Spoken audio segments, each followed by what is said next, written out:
y de ofrecerme la oportunidad de explicarle a todas las personas aquí presentes un poco más de detalles sobre el sistema unitario de compensación regional de pago azúcar. Mi nombre es Gustavo Mata, yo soy funcionario del Banco Central de Venezuela, participé activamente en la fase de diseño del sistema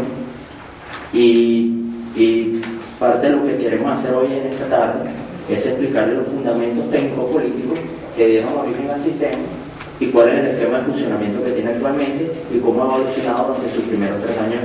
de funcionamiento. El Sucre es una respuesta a la crisis económica mundial que se inició en el 2008 y a la misma vez es una propuesta para reformar la arquitectura económica internacional, que en sus 3 componentes principales, que los ven aquí en pantalla, que son el Fondo Monetario Internacional, el Banco Mundial, el GATT y la OMC, han generado, tienen un esquema de funcionamiento que han generado una serie de características que a su vez han terminado unas consecuencias no deseadas para nuestra región y en general para las economías en vías de desarrollo. Esta arquitectura económica internacional se caracteriza, y voy a ser breve en esta explicación, en tener el dólar estadounidense como moneda de referencia, que ya lo explicó más en detalle el economista Pedro Páez, y también se caracteriza por la concentración de capacidad decisoria en muy pocos países. Esto ha resultado, como les dije, en ciertos efectos no deseados sobre nuestras economías. Una de ellas es la volatilidad, una alta volatilidad que se refleja en un ejemplo muy evidente en la volatilidad cambiaria y pérdidas de grados de libertad en el manejo de nuestra política macroeconómica y en cómo se implementan nuestras políticas de desarrollo nacional. Estas características y estas consecuencias no deseadas de esta arquitectura económica internacional, tal y como está estructurada hoy en día, han generado una frecuencia, una crisis económica mundial recurrente y una mayor frecuencia en el origen de estas crisis en los últimos años. Además de reflejar esta mayor frecuencia, también refleja la incapacidad que ha tenido, en cierto sentido, esta arquitectura económica para responder a dicha crisis. Y como puede ver en esta lámina, 3 expertos que comúnmente son citados a nivel mundial, como el economista Joseph Stiglitz, opina recientemente que la austeridad que se ha venido promoviendo solo exacerbará la desaceleración económica y que el reajuste económico mundial continuará, resultando casi inevitablemente un incremento de las presiones políticas. Barry Eichengreen, que es profesor de la Universidad de California, Berkeley, autor de un libro muy conocido denominado El privilegio exorbitante, señaló recientemente que la crisis del euro nos da señales de mejora y que de hecho esto es un reflejo de la incapacidad de los líderes europeos de poner un freno a 2 espirales viciosas: la acumulación de deuda pública por parte de los bancos, que ya lo han señalado algunos de los expertos que han intervenido esta tarde, y la consolidación fiscal que resulta en un crecimiento moderado. Paul Krugman es a su vez un poquito más severo. Él dice: es hora de llamar la situación actual por su nombre, una depresión. Y ahonda un poco y dice: una recesión sistémica en Europa ahora parece altamente probable, aun cuando la amenaza inmediata de la crisis financiera sea contenida. Esto es un reflejo, como les dije, de que la arquitectura económica mundial genera 2 consecuencias no deseadas: una, crisis económicas cada vez más recurrentes, y 2, convirtiéndose en una especie de ciclo vicioso, es una incapacidad cada vez mayor para responder a esta crisis. Y esto se refleja en una coyuntura actual de un desaceleramiento del crecimiento económico, como lo pueden ver en estas gráficas, que incluyen a las principales economías desarrolladas y a 2 de los principales miembros, 2 de los miembros del bloque BRICS, como son China y Reino Unido, y se puede observar en la gráfica como en los últimos trimestres, esto lo representa la tasa de variación del Producto Interno Bruto de estos países o bloques, en el caso de la eurozona, durante los últimos 2 o 3 años, y se puede ver como en el caso de la eurozona, de China, del mismo Reino Unido, de la India y el caso más severo de Japón, por algunas razones extraordinarias, ha habido un desaceleramiento del crecimiento en la coyuntura reciente. En el caso de América Latina y el Caribe, como mencionó el doctor Páez anteriormente, se han aplicado políticas a nivel nacional que han permitido moderar este impacto. Sin embargo, estamos empezando a ver, al igual que en otros países y en otras regiones, una desaceleración del crecimiento económico, con algunos casos excepcionales como Venezuela, que está viendo una recuperación interesante en los últimos trimestres. Sin embargo, pueden ver el caso de Brasil, que está viendo una desaceleración en su crecimiento trimestral, y América Latina como bloque ha venido desacelerándose en su crecimiento del Producto Interno Bruto en los últimos 3 años, pasando de 5,9 en el 2010 a 2,11 a 4,6 en el 2011 y 3,6 proyectado en el 2012.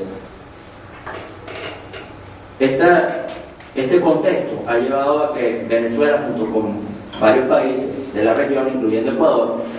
estén activamente impulsando la constitución de una nueva arquitectura financiera regional, que en el caso de Venezuela compartimos la propuesta ecuatoriana y proponemos 3 líneas de acción estratégicas. 1, recursos para la financiación del desarrollo y los encadenamientos productivos, la generación de valor agregado en nuestra propia región, y en este caso esto se traduce en instrumentos específicos como el Banco del Agua y el Banco del Sur. Por lo otro es el uso de las monedas locales en el comercio interregional para limitar el señoriaje y obtener otra serie de beneficios que hablaremos más adelante, y aquí en el caso específico del instrumento sería el Sucre, que ya está operativo y que ya lleva más de 2 años en funcionamiento. Y el tercero es tener un garante regional de liquidez y estabilidad económica en el corto y mediano plazo, que la propuesta venezolana se consolida en la propuesta del Fondo del Sur, que está en fase de discusión. Distintos países de la región han expresado distintas posiciones sobre esta propuesta, como pudieron observar en la ponencia anterior,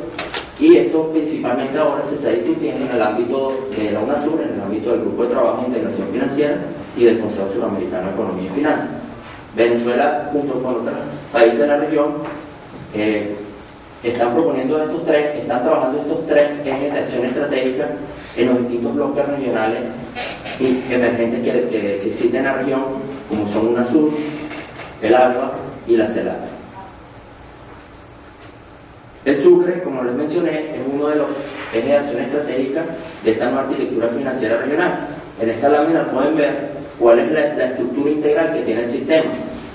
En lo más alto está el Consejo Monetario Regional, que es el máximo organismo de decisión, un organismo que tiene personalidad jurídica internacional, en el cual participan directores de 4 de los 5 países que suscribieron el Tratado Constitutivo, que fueron Bolivia, Cuba, Ecuador, Nicaragua y Venezuela. Nicaragua está por ratificar el tratado y participan en reuniones, mas no de manera oficial. El Consejo Monetario Regional es el que supervisa el funcionamiento de todo el sistema, que abarca una unidad de cuenta común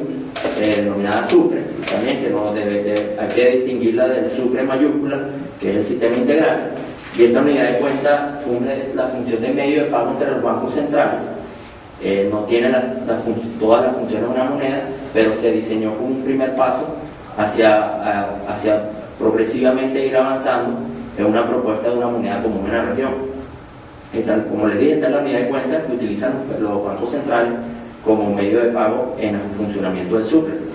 Del lado izquierdo de la pantalla está la Cámara Central de Compensación de Pago, que es el sistema de pago a través del cual se transan las operaciones. Esa Cámara Central de Pago es administrada por el Banco del Agua, utilizando un sistema informático que es único para el Sucre, que fue diseñado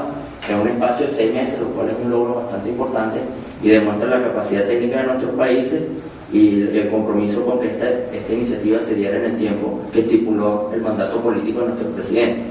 Y del lado derecho está el Fondo de Reserva y Convergencia Comercial, que tiene una función dual. Cumple la función de reserva para apoyar el funcionamiento de la Cámara en caso de que haya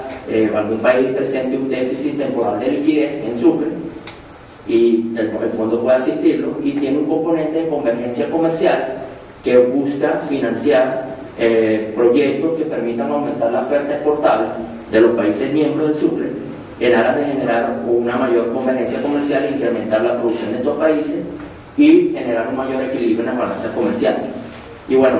abajo están los bancos centrales, que son la cara de cada país, de cada estado ante este sistema. Son los que tienen cuentas en Sucre, en la Cámara Central de Compensación de Pago, y pueden acceder a los mecanismos de financiamiento en Sucre que ofrece el Fondo de Reservas.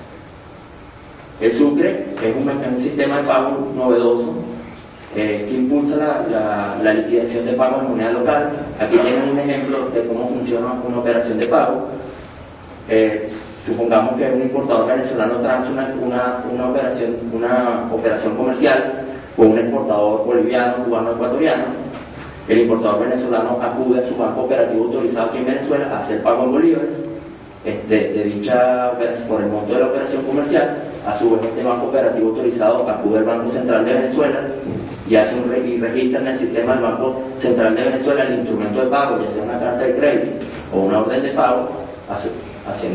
transfiriendo los bolívares. El Banco Central en ese momento hace la convergencia a sucres y le transfiere a través del sistema informático del sucre,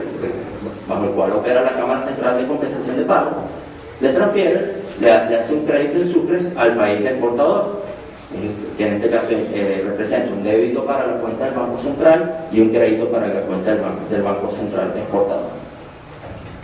Una vez que el Banco Central exportador recibe el crédito en sucres, convierte estos sucres a su vez a moneda local y de acuerdo a la normativa interna y los deposita en la cuenta del banco que tenga el banco operativo del exportador en el Banco Central, y a su vez este banco operativo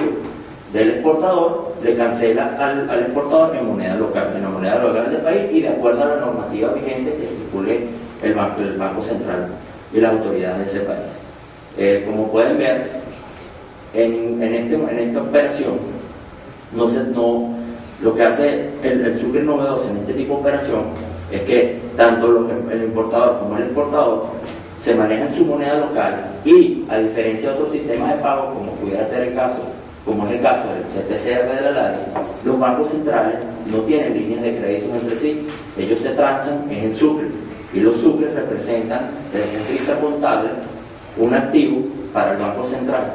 para el Estado que lo obtiene, y ese activo está a su vez respaldado con el equivalente de moneda local que cada Estado tiene que suministrar al Consejo Monetario Regional. Entonesse ese es el elemento que hace el sucre en el caso de la unidad de cuenta y en el componente de la Cámara Central de Compensación, un mecanismo novedoso y un esquema de funcionamiento que pudiera ser analizado, y como lo está siendo analizado en el caso de UNASUR, para ser extrapolado a toda la región,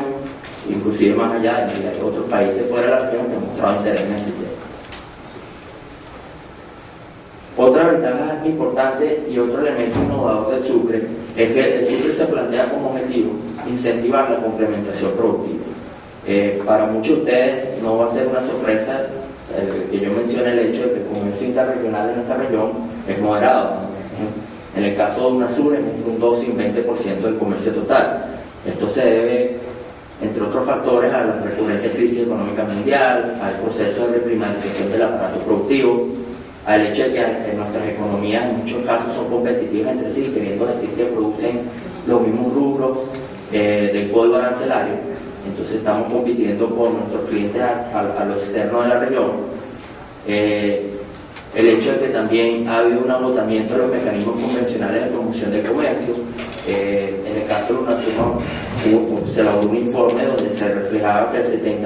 ya el 70% de los códigos arancelarios están completamente liberados en la región, y sin embargo el comercio interregional en ese bloque ha permanecido estable o ha tendido a disminuir. Entonces eso da a entender que la solución no necesariamente pasa por una agenda de liberación comercial, si queremos aumentar el comercio interregional. Y bueno, la fuerte presencia de empresas transnacionales y un sistema financiero que está vinculado al funcionamiento de estas empresas transnacionales y que de una manera u otra exacerba la dependencia que tienen nuestras economías al señoreaje del dólar americano. Entonces el sucre parte como objetivo estratégico la necesidad de que el comercio que se dé entre nuestros países sea lo más equilibrado posible, y para ello la propuesta que se hace y lo que planteamos como solución es la complementación productiva. Esto significa generar encadenamientos productivos transnacionales o transnacionales, como lo denominamos en el marco del área, que a su vez generen una articulación entre los factores productivos y que nos enlabonen en los distintos enlabones de estos encadenamientos, de estas cadenas, se genera valor agregado a nivel de la región. No es solo una cuestión de por ejemplo, como lo van a ver en la lámina siguiente, de que Venezuela le venda el acero a un país socio del Sucre para que ese país lo transforme y le venda ese producto a otro país del Sucre. Es también importante de que los países miembros del Sucre y de la región puedan ellos a su vez aumentar su capacidad de transformación y que no mantengamos la situación constante como está ahora, y que eso nos permita expandir los mercados internos y generar mayor ahorro para nuestra región y a su vez financiar el proceso de inversión productiva que los ponentes anteriores han señalado que es una necesidad de nuestra región y de otras regiones del mundo. Aquí pueden ver un ejemplo de lo que pudiera ser un encadenamiento productivo en el caso binacional, en el caso venezolano entre Ecuador y Venezuela. En el caso del banano, para su producción y su exportación por parte de Ecuador se requieren obviamente de fertilizantes, los cuales es uno de los principales productos de producción e importación del PQV. Entonces la idea es generar promover estos encadenamientos transnacionales, financiar aquellos eslabones dentro de la cadena que requieran recursos para poder aumentar su producción y aumentar su oferta exportable a través, por ejemplo, del Fondo de Comercio Comercial, y ir un paso más allá, que es visualizar la capacidad de transformación de materias primas e insumos que tiene cada país y elevar esa capacidad para que toda la región en su conjunto pueda producir pueda generar una mayor producción y cada vez con mayor valor agregado, y eso se va a traducir obviamente en beneficio social, mayor empleo, mayor ahorro para la región y otras externalidades positivas. El Sucre hasta ahora a través del Sucre se han realizado 650 operaciones de pago desde que inició sus operaciones el 3 de febrero de 2010 por un monto total de 320 millones de Sucre, lo cual equivale a aproximadamente 400 millones de dólares. En el primer año de operaciones, que fue un periodo de adaptación y donde de hecho durante los primeros países que lo ratificaron fue Cuba y Venezuela, y posteriormente en junio de ese año hizo lo mismo Ecuador, y posteriormente Ecuador y Bolivia lo hicieron aproximadamente en la misma época. Fue un primer año de adaptación, se hicieron 6 operaciones por un monto de 10 millones de Sucre.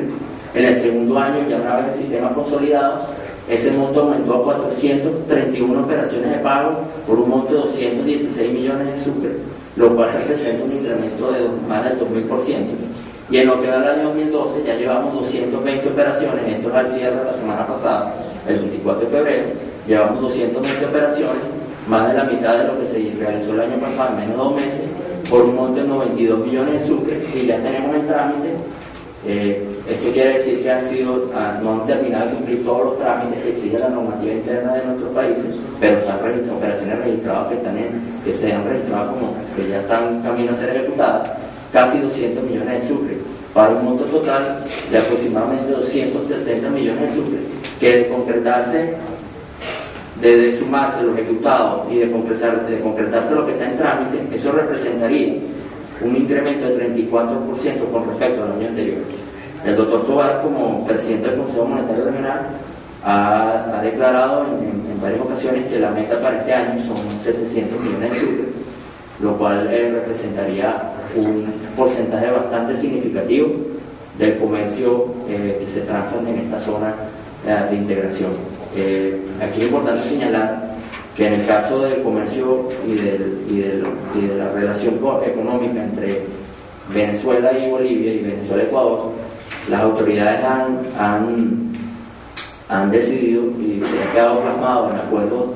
de cooperación económica que se han suscrito, que en el caso de Bolivia se transe un 40% de todo el comercio, se tiene que transar a través del sistema, y que ese monto vaya aumentando progresivamente hasta llegar a un 100%. Y en el caso de Ecuador se planteó como meta que sea a partir de un 50%, y igualmente ir aumentando progresivamente hasta llegar al 100%. Se cree que este año, con el volumen que hemos tenido hasta ahora, podamos cumplir con esas metas bilaterales en el caso de Venezuela sin ningún tipo de problema. Y por último, quería cerrar para que tengan una idea de la composición del comercio que se ha transado a través del Sucre. Aquí tienen los 10 principales rubros transados. Esto es durante el año 2012. Los primeros 5 son vehículos, atún, urea granular, carbonato de sodio, aceite crudo de soya y citral. En caso, con respecto a su clasificación económica, por sector económico, está dominando creo que el sector secundario y aproximadamente 2/3 de las empresas que participan a través del sistema son empresas privadas, aproximadamente un 20% son empresas públicas y el resto son empresas mixtas, asociaciones público-privadas. Bueno, esto era todo lo que quería exponer. La verdad les agradezco su tiempo, espero que haya sido interesante para ustedes y bueno, daré me faltó una laminita, perdón. Pero gracias por el aplauso. No, bueno, por último,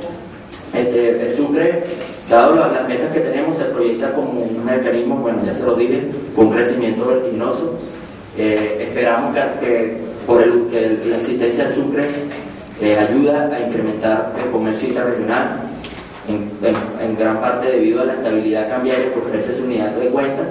y también a las expectativas de complementación productiva que genera el sistema y los mecanismos que se han generado para ello. Esperamos que,